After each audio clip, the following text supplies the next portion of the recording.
नमस्कार। एक बार फिर आपके बीच में देश के ताजा हालात को लेकर आज अपनी बात आपके साथ रखने के लिए YouTube के इस प्लेटफॉर्म पर मैं सुभाष शर्मा आपसे फिर मुखातिब हूं। आज बात करेंगे देश में लगी हुई लंबी लंबी कतारें। इसके बारे में थोड़ा सोचा तो मुझे लगा कि आपसे सीधे सीधे बात कर लूं। और आज के विषय का जो शीर्षक मुझे समझ में आया वो यही था कि आप कतार में हैं, 2 गज की दूरी बना ही रखें, यमराज महाराज आपको खुद ही ढूंढ लेंगे। हाँ, जल्दबाजी ना करें, उतावले ना हो कतार में आगे बढ़ने की, आपका नंबर भी आएगा। आज ये कहना चाहता हूं। मेरी बात एक कटाक्ष में हो सकती है। यकीन मान ले, मैं निराशावादी तो बिल्कुल नहीं हूं। मुझे तो बहुत उम्मीद है कि हम इस स्थिति से निकलेंगे, मगर समाज में जो कुछ घटता है वो दिखाना भी हमारा काम है। किसी भी कालखंड का विवरण उस समय के साहित्य और उस समय की जो कृतियां हैं, उस समय जो जितना भी राइटअप है, जो पत्रकार लिखते हैं, वो उसी से झलकता है। तो ये दौर तो गुजर जाएगा, इसमें कोई शक नहीं। हम में से कुछ उस गुजरे हुए दौर को देखने के लिए होंगे, कुछ नहीं होंगे। जो होंगे ये ईश्वर पे छोड़ दिया। मगर फिर ऐसी स्थिति क्यों आई? आज जब शमशान में कतार देखते हैं ना, वहाँ अपनी गति, अंतिम गति, अपनी सम्मानजनक गति पाने के लिए भी लोगों की लाइनें लग रही हैं। वहाँ टोकन बट रहे हैं शमशान घाट में। शमशान घाट में अपने शव को ठिकाने लगाने के लिए आज लाइनें हमारे परिजन लगा रहे हैं। और परिजन भी नहीं लगा पा रहे क्योंकि कोरोना से पीड़ित जो मृतक हैं, उनके आसपास उनके परिजनों को भी, उनके मित्रों को, उनके परिवारजनों को भी नहीं आने दिया जा रहा। वो कुछ हेल्थ वर्कर्स हैं, फ्रंटलाइन वर्कर्स, वो अपनी जान जोखिम में डालकर वो इस काम को कर रहे हैं। उनका हम नमन भी करते हैं और साथ में कहते हैं कि ऐसा समय कभी आएगा ये सोचा नहीं था। ये तो अंतिम कतार हुई। इससे पहले अस्पताल में अपने परिजनों के प्लास्टिक की डबल बैग के अंदर, वो प्लास्टिक ही है, उसके अंदर अपने परिजनों को ढूंढना, बाहर एक पर्ची उस पर चिपका दी जाती है कि ये फला फला की डेड बॉडी है, उसे खोलने की अनुमति भी नहीं है। और बहुत बार ऐसा हो रहा है कि मानवीय त्रुटि से कि वो किसी और की डेड बॉडी निकलती है। एक ही नाम के 2 हैं तो वहां भी ये गलतियां हो रही हैं। हमारे शहर में भी ये गलतियां, देहरादून में भी हो गई। तो क्या करें? इस कतार, ये कतार कैसे टूटेगी? क्या गलती हो गई हमसे तो बस बहुत याद किया, एक ही गलती हुई। वो गलती हमसे सन 2014 में हुई थी। मतदान केंद्रों के बाहर जो लंबी लंबी कतार है ना, हम उसमें लगे थे और उसमें लग के हमने प्रधानमंत्री मोदी जी, नरेंद्र मोदी जी, बहुत उम्मीदों के साथ, मई का महीना था, कड़ी धूप होती है देश के अधिकांश हिस्सों में, उसमें हम कतार में लगे थे और हमने पिछली चुनी हुई सरकार को हराकर आपको जिताया था। बस हमसे तो यही एक गलती हुई। हमें तो कोई दूसरी गलती याद आई नहीं अभी तक। भाई, मेरे जो दर्शक हैं उनको अगर याद आ जाए तो बताइए। और उसके बाद जो सिलसिला शुरू हुआ, ये अंतहीन कतारें, कभी एटीएम के बाहर 20,000 रुपए, 5,000 रुपए, 10,000 रुपए, 2,000 रुपए, इतनी रकम के लिए पूरे पूरे दिन कतार में लगना। आपने वहां कतार में लगा दिया। बैंक में अपने पुराने नोट बदलने की कतार, उसकी भी लिमिट आपने 20,000 कर रखी थी और उसमें भी बैंक कहता था कि हमारे पास नई करेंसी अभी आई नहीं, 10,000 ले जाओ आज। और फिर 10,000, बाकी 10,000 बदलवाने के लिए फिर अगले दिन दूसरी कतार। और जिनके पास लाखों और करोड़ों थे वो कहीं कतार में नजर नहीं आए। उनके लिए आपकी व्यवस्था ने सभी एक्सचेंज काउंटर्स में एक पीछे की खिड़की और खोल दी थी। हमने नहीं देखा, मैंने तो देखा नहीं कि कहीं अंबानी को कतार में लगते देखा हो, शहर के जो बड़े बड़े धन्ना सेठ हैं उनको कतार में लगते देखा हो, हमने तो नहीं देखा। ना ही हमने आतंकवादियों को देखा कि वो पैसा बदलवा रहे थे, जैसा कि आपने कहा था ना इससे आतंकवाद खत्म हो जाएगा। तो खत्म हो जाना चाहिए था, क्योंकि उन्हें तो किसी ने कतार में लगे हुए देखा नहीं। और फिर उसके बाद पुलवामा के हमले के बाद आप ही का चहेता एक अधिकारी देवेंद्र सिंह डीएसपी जब पकड़ा जाता है आतंकवादियों के साथ, जो उस वक्त वो इसलिए याद आ जाता है कि वो पुलवामा का डीएसपी था उस वक्त जब वो पुलवामा कांड हुआ था। तो क्या वो एक जरिया था आतंकियों का पैसा बदलने का? ये सवाल तो उठेंगे ना। तो मोदी जी, आपने हमें एटीएम की लाइन में लगवा दिया। और शादियों का सीजन था, पीक शादी का सीजन, 8-9 नवंबर, 10 नवंबर, हम कभी नहीं भूल सकते उसको, कभी भी नहीं भूल सकते उसको। जिन लोगों ने उस दौर में इतने कष्ट उठाकर अपने परिजनों की, अपने बेटे बेटियों की, अपने भाई बहनों की शादियां की है ना, वो दर्द उनसे पूछो। और आपके भरोसे पर आपने कहा था मुझे चौराहे पर लटका देना, मुझे बस 6 महीने दे दो, 3 महीने दे दो, 1 साल दे दो, आप बोलते ही रहे और हम आपका विश्वास करते रहे। तो बैंकों की कतार लगी उसके बाद। और फिर अब जो चल रहा है, अपने घर वापस लौटने की कतार, क्रॉस कंट्री 1,500-2,000 किलोमीटर, पैरों के छालों की परवाह किए बगैर किसी भी हाल में अपने घर, अपने परिजनों से मिलने पहुंचने की कतार आपने कतार में लगा दिया। ये कतारें साथ साथ यहाँ आप देख भी रहे हैं, ये सब मोदी जी आपकी वजह से हो रहा है। ये हमने नहीं लगाई, हमने तो वो लगाई थी 2014 मई के महीने में, जिसमें आपको चुना था बहुत उम्मीदों के साथ, और उसके बाद आपने इस देश को कतारों में खड़ा कर दिया। उसके बाद कोई रिलीफ कैंप में चला गया तो वहाँ खाना किसी तरह से मेरी ये प्लेट, मेरी ये परात भर जाए और मेरा ये पेट भर जाए, उसकी कतार। तो यहाँ तो कतार ही जब से चल रही है। और अब जो दौर आया है, देशवासियों, मेरे साथ जुड़े हुए मेरे दर्शकों, उसमें तो बड़ी बड़ी दयनीय स्थिति है, बहुत कष्टकारी स्थिति है।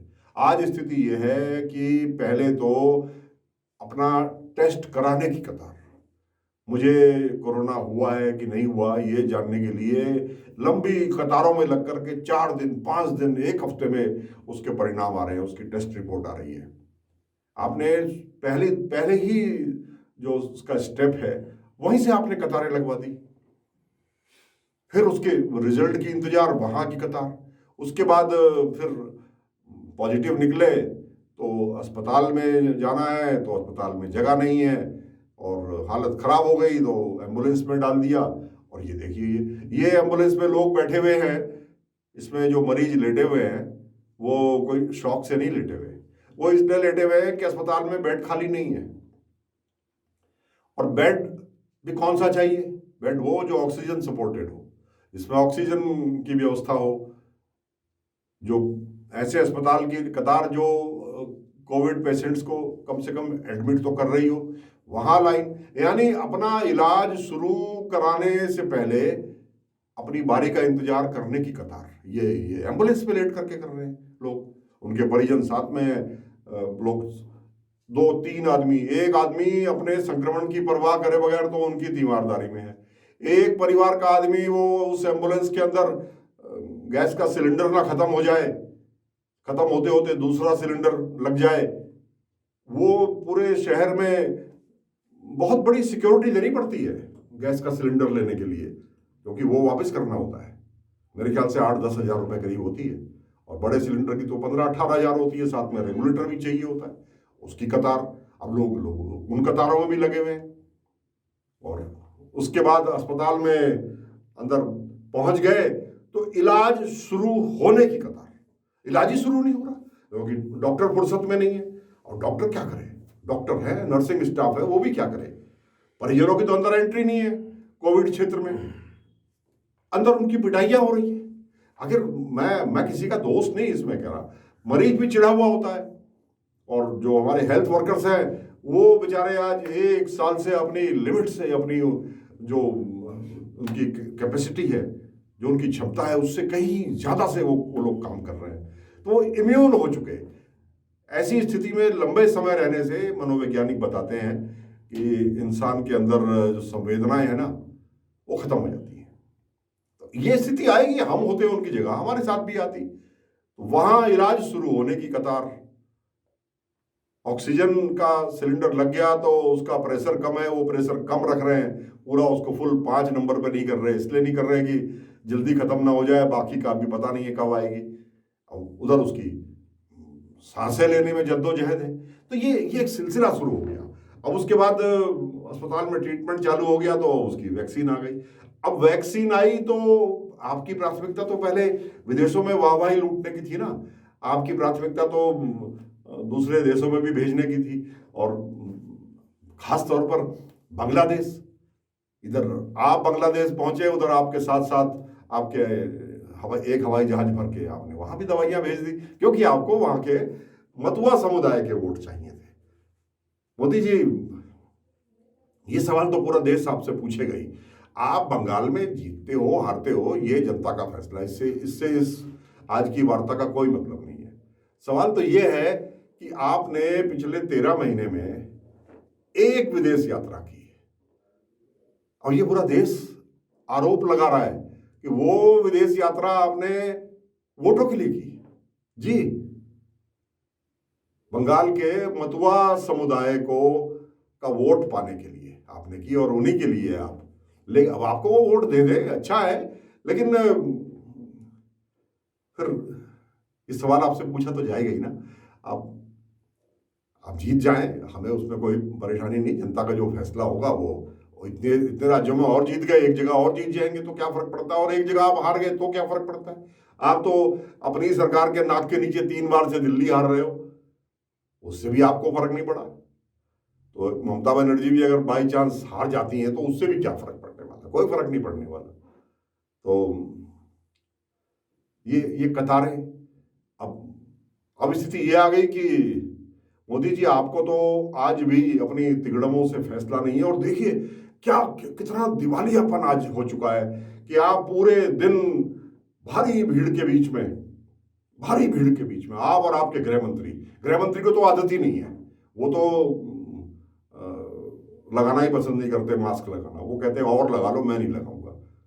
दसियों फोटोग्राफ्स हैं उनके, दसियों वीडियोस हैं जिसमें वो मरीजों को देखने भी जा रहे हैं तो उन्होंने नहीं लगाया हुआ, बाकी सबने लगाया हुआ है, डॉक्टर्स ने, नर्सेज ने, मरीज ने, उनकी सिक्योरिटी ने, वो नहीं लगाते। हम ऐसा करते तो हमारा तो आप पहला चलान 1,000 का, दोपहर बाद 10,000 का, और तीसरी बार तक आप उसकी कीमत बढ़ा के 50,000 1 लाख कर दोगे चलान की। तो मोदी जी ये क्या हो रहा है। इसलिए तो हम कतार में नहीं लगे थे कि आपको हम क्या आप हमें कतार में लगवा दोगे। अच्छा, कतार किसी अच्छी चीज की हो, अभी इस देश को इंतजार है कि कभी ये भी लगे कि यहाँ रोजगार भर्तियां हो रही हैं, उसकी कतार भी तो लगे। वो कब लगेगी कि यहाँ आज मजदूरों की भर्तियां हो रही हैं, 1 साल के लिए इनको यहाँ पर काम दिया जा रहा है, यहाँ पर आज डिप्लोमा होल्डर्स की भर्ती हो रही है, यहाँ पर आज आईटी की भर्ती हो रही है, वो भी तो कभी लगवाइए ना। वो तो कतार लगती नहीं है आपकी कभी भी। आज सरकार में इतने जेईस भर्ती हो रहे हैं, इतने आज कंप्यूटर ऑपरेटर भर्ती हो रहे हैं, क्योंकि सब कुछ डिजिटल हो गया, तो डिजिटल के लिए आपको चाहिए ना, डाटा एंट्री ऑपरेटर भी तो चाहिए। कहाँ है आपके पास? वो भी, उनको भी आप नहीं देते, तो वो कतार भी कभी नहीं लगती। कभी वो कतार भी नहीं हमने लगी भी देखी कि साहब यहाँ हमने पिछले महीने 10,000 लोगों को रोजगार दिया था, तो ये आज उनका तनख्वाह का दिन है, ये अपनी पगार के लिए कतार में खड़े। ये तो सुखद होता है ना बड़ा, कि खड़ा है आदमी, अपना इंतजार आएगा, अपनी बारी आएगी। यहां बारी का इंतजार आदमी कर रहा है अपनी मौत के लिए, और उसके बाद जब मौत हो जाती है तो एक ढेर के बीच में अपने जो बहुत खुश नसीब है उनका कोई परिजन चला जाता है, और प्लास्टिक के डबल बैग में लिपटी हुई डेड बॉडियों में कद काठी के हिसाब से बाहर से अंदाजा लगाइए कि इन 4 में से कोई हो सकता है। फिर एक आदमी वहां उसमें बाहर चिपकी हुई पर्ची देखेगा और पर्ची देख करके आपको कहेगा हाँ ये वाला है आपका, इसमें नहीं है तो दूसरी मोर्चरी में हो गया। यानी शहर की 6-6, 8-8 मोर्चरीज को आप छांटते हैं, तब जाके आपको अपने परिजन की डेड बॉडी मिलती है। फिर उसको शमशान में ले जाने की आपको मनाही है, क्योंकि वहाँ पहले से दिन और रात शमशान में ये शव उनको ठिकाने लगाने, शमशान में और कब्रिस्तान में सभी जगह यही स्थिति है, उनको ठिकाने लगाने के लिए वहाँ भी कतार है। यानी इंसान को सम्मानजनक विदाई भी नहीं मिल रही। वो जो विधि विधान है, जो परिजन आगे हांडी लेकर के चलते हैं, जो उनके गरुड़ पुराण में जो जो विधि लिखी है, वो सब तो भूल जाइए, उस सब का तो कोई जिक्र ही नहीं है, उसका तो हम बात भी नहीं कर रहे। इतना भी नहीं है कि परिजन अंतिम समय में अपने प्रियजन का जो उनको छोड़कर चला गया, पत्नी अपने पति की शक्ल नहीं देख पा रही है, उनके अंतिम दर्शन नहीं कर पा रही है। बेटा अपने बाप का, बेटियां अपने बाप का, पति अपने पत्नी का, पत्नी अपने पति का। यानी उसको ये भी नहीं पता कि वो अपनी चूड़ियां अपने पति के शव पर ही तोड़ रही हैं या यहां भी कोई भूल चूक हो गई, इतना भी मालूम नहीं है। ये अव्यवस्था आपने आज फैला दी है, इतना बुरा हाल आपने कर दिया। और दिन भर आप वहां रैली करके आते हो और शाम को हमें कहते हो 2 गज की दूरी बनाओ। कितना कितना दोगलापन इस देश के अंदर आ गया है, ये देख करके आज बहुत बहुत बुरा लगता है। वहाँ शमशान में अपनी बारी का इंतजार, टोकन 12 घंटे, 14 घंटे, 18 घंटे, 20 घंटे, जगह नहीं मिलती तो सड़क पर ही जला रहे हैं डेड बॉडीज। कहाँ जाएगा इंसान, कितना कितना बर्दाश्त करेगा। और अब इन्हीं सब की वजह से, आपकी अव्यवस्था की वजह से, और जिन जिन जगहों पर ये हो रहा है, जब लखनऊ के 4 कब्रिस्तानों में, चार शमशानों में वहाँ पर जगह नहीं है, तो हमारे ये योगी जी कलकत्ता में वोट मांगते घूम रहे थे। और आज स्थिति ये हो गई है, ये आपकी आपराधिक लापरवाही है आप सबकी। आज स्थिति ये हो गई है कि ऑक्सीजन जो प्राणवायु है, ये हवा में जो 21% ऑक्सीजन होती है, उसके साथ थोड़ा सा मॉइस्चर, थोड़ा सा पॉल्यूशन, डस्ट भी मिले होते हैं, इससे गुजारा नहीं हो रहा ना, असाधारण स्थिति पैदा हो गई। तो हमको वो कंसंट्रेट की हुई लिक्विड ऑक्सीजन जो 99.5% उसमें ऑक्सीजन है और उसमें मॉइस्चर भी नहीं है, उसमें डस्ट पार्टिकल्स भी नहीं है, उसकी जरूरत है लिक्विडिफाई करके मरीज तक पहुंचाने की, क्योंकि ये साधारण 21% वाली हवा से तो गुजारा हो नहीं रहा। उसकी आपने व्यवस्था नहीं करी है, लेकिन आपको वोट चाहिए। और आज भी आपकी निगाह, और मुझे बड़ी इस बात का बड़ा शर्म आती है मुझे ये देख करके कि आज जो बंगाल में अब चुनाव के दौरान एहतियात बरते जा रहे हैं कि रैलियां कैंसिल हो रही हैं, 500 से ज्यादा लोग उसमें नहीं आएंगे, इसकी पहल मोदी जी आपने नहीं की, इसकी पहल अमित शाह जी आपने नहीं की, इसकी पहल उन लोगों ने करी जो चाहते तो अपने इस फैसले को टाल सकते थे, और आप आखिरी में मजबूर हो गए। आपकी बेशर्मी चौराहे पर बिल्कुल लोगों ने देख ली, तब आपने जाकर के इस सिलसिले को छोड़ा है। और आज पूरी रात से कल जब दिल्ली के मुख्यमंत्री, उप मुख्यमंत्री रात भर ट्वीट करते रहे, आपके सामने हाथ जोड़ते रहे, जनता की तरफ से आपसे भीख मांगते रहे कि मेहरबानी करके ऑक्सीजन भेज दीजिए, ऑक्सीजन भेज दीजिए। जिस वक्त मैं ये वीडियो रिकॉर्ड कर रहा हूं, अभी तक ऐसी कोई समाचार आया नहीं है कि ऑक्सीजन आपने भिजवा दी हो या आपकी प्राथमिकता में हो। आपकी प्राथमिकता आज भी वही राज्य है जहां आपकी सरकार है। आप ये चाहते हो कि जिस जिस राज्य में आपकी सरकार है वहां ऑक्सीजन पहले आ जाए। जहां जहां की जनता ने भारतीय जनता पार्टी को नकार दिया, उनको हरा दिया, उन लोगों को सजा देने का काम आप कर रहे हो इस वक्त। ये मैं आप पे आरोप लगाना चाहता हूं, और ये जनता देख रही है, याद रखिएगा इस बात को। जनता इस बात को देख रही है, और ये इसके साइड इफेक्ट्स भविष्य में आपको महसूस होंगे मोदी जी, जो आज आप ये कर रहे हो। आप वो वैक्सीन नहीं है, आपने झूठा प्रचार किया 11 तारीख से 14 अप्रैल तक, 11 अप्रैल से 14 अप्रैल तक टीका उत्सव का, और आपके पास टीका लगाने के लिए वैक्सीन नहीं। हालांकि वो वैक्सीन कितनी प्रभावी है ये बहस करने का भी समय नहीं है, लेकिन आपने तो बिना टीके के उत्सव आपने घोषित कर दिया। वैक्सीन आपके पास है नहीं और आपने कह दिया अब ये टीका उत्सव होगा, और अधिकांश जगह बोर्ड लगे हुए हैं।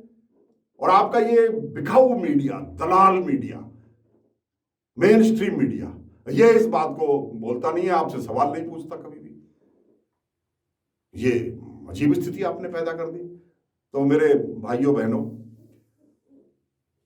मन व्यथित होता है। कल मेरे 2-3 बहुत करीबी लोगों का इस कोरोना बीमारी से मृत्यु हो गई। कल का दिन मैं बहुत डिस्टर्ब रहा और आज साहस बटोर के, और स्थिति देखिए कि हम वहां जा भी नहीं सकते, उसके परिवार को भी सांत्वना देने नहीं जा सकते। जवान बेटा है उसका जो पढ़ रहा है अभी, हम उसको भी सांत्वना देने नहीं जा सकते। तो ऐसे में फिर देश का जो भविष्य है ना, वो साफ साफ दिखाई देने लगता है। आपको भी दिख रहा होगा, लेकिन आपको तो सत्ता चाहिए, आपको सत्ता चाहिए, सत्ता की भूख। ये तो 130 करोड़ का देश है, इसमें 10-20 लाख 1-8 करोड़ मर भी गए तो आपको क्या फर्क पड़ता है? तब तक छोटे बच्चे बड़े हो जाएंगे। मेहरबानी करके इस सिलसिले को तोड़िए, इस सिलसिले को तोड़िए। मानवता करा रही है हिंदुस्तान में, इंसानियत करा रही है, और ये पूरी तरह से सरकारों की अनदेखी और लापरवाही, और केवल अनदेखी और लापरवाही नहीं, बल्कि एक अदना सा राज्य जीतने के लिए जितना आपने इस मानव समाज को कोरोना के संक्रमण में धकेला है, ये भी एक अक्षम्य अपराध है। मैं उम्मीद करता हूं कि अगले 8-10 दिनों में स्थिति में सुधार आएगा, वरना आज तो जो अभी के आंकड़े हैं या वीडियो बनाने से पहले देख कर क्या है, 3 लाख 2,95,000, ये तो वो आंकड़े हैं जो सरकार ने दे दिए। अभी इससे कहीं गुना ज़्यादा अभी आपके पास टेस्ट रिपोर्ट्स पेंडिंग है, जो अभी आई नहीं है। वो आप या तो जानबूझ करके रिलीज नहीं करते हो ताकि आपकी छवि दुनिया में खराब ना हो, और या आपके विभाग अक्षम है। आखिर एक देश में 20-20 लाख रिपोर्ट्स पेंडिंग कैसे रह सकती है? कैसे आप फिर ये कह सकते हो कि अब हम विकास की ओर आगे अग्रसर हो चुके हैं? हम चाइना से लड़ने की बात करते हैं, हम मंगल पे चांद पे जाने की बात करते हैं, और हमारे पास अपने मरीजों को देने के लिए ऑक्सीजन नहीं है। गजब गजब का देश है मेरा ये। मेरी ये भावना है, मैं थोड़ा भावुक हूँ लेकिन इंसानियत मर रही है। ये जरूर है कि जब कोई अपना करीबी मरता है तो दुख ज्यादा होता है, लेकिन सब मिलाकर के तो इंसानियत मर रही है ना, इंसान मर रहे हैं। ये मानव प्रजाति के ऊपर ये खतरा है, और ये इस खतरे की अनदेखी वो लोग कर रहे हैं जिनकी जिम्मेदारी है कि वो हमें इस खतरे से बचाएं। इसलिए आज आपको मैंने आगाह किया, एक ही इलाज है, इन सरकारों का भरोसा छोड़ दीजिए, एक ही इलाज है, अपने घर पर रहिए, घर से बाहर निकलिए ही मत, अपनी आवश्यकताओं को कम करिए। मैं जानता हूं ये कहना और ये करना बहुत मुश्किल है, लेकिन अगर जिंदा रहना है तो ये करना पड़ेगा। मैंने सिर्फ आपको आगाह करने के लिए और जो आज की वास्तविक स्थिति है उसके बारे में आपको बताने के लिए ही आज ये वीडियो बनाया है। मेरी बातों को अन्यथा ना लें, निराशावादी प्रवृत्ति भी छोड़ दें, लेकिन इंसानियत को बचाने के लिए इस बीमारी से डरना बहुत जरूरी है। जो लोग कहते हैं ना इससे डरे नहीं, वो इस समाज का अहित कर रहे हैं। इससे डरेंगे नहीं तो इससे बचेंगे नहीं, ये मैं आपको बता दूं। इससे डरिए, इससे डर करके इससे छुपिए, इसको अपने पास आने से रोकिए, तभी आपका बचाव हो सकता है। जिसने इसमें बहादुरी दिखाई वही संक्रमित हो जाएगा। इन्हीं शब्दों के साथ आपका मेरे साथ जुड़े रहने के लिए बहुत बहुत आभार। नमस्कार।